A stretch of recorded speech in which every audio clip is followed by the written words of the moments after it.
So, ito na yung update dito sa sa event center.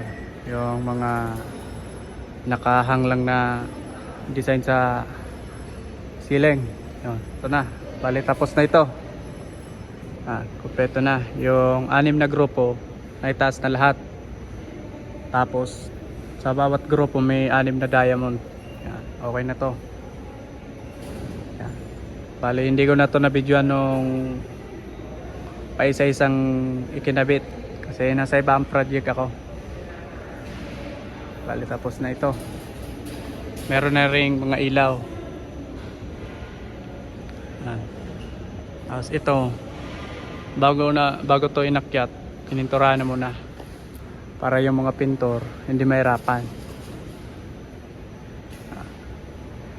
Tapos sa baba binutasan na rin ng electrician. Bali kami na yung nagbutas niya kasi plywood yan, para lalagay na lang yung mga electrician. Bali tapos na ito. Yan. Bali isang araw lang tong ikinabit lahat kasi naka-layout naman yan, kaya madali lang na yan ikabit. Habang pinipinturahan, bago pala pininturahan yan, naka-layout na yan, kaya isang araw kabit na yan lahat.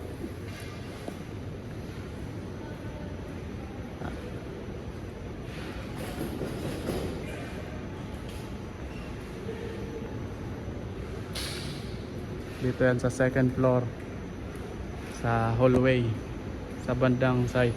Ayan yung escalator, pakakyat mo galing ground floor. Dito na, second floor event center. Dito si paring Michael. Paring Michael, okay na to. Pinadalian lang ni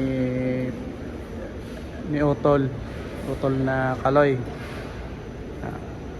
Si Utol Kaloy nasa pili na naman. Bali may kikisamayang kami doon sa pili. Kasi halos tapos na kami dito. Ako naman nagbalik ako dito kasi papatuloy ko yung podium. Lalagyan ko ng PVC kasi tapos ng pinturahan. Okay na tong event center.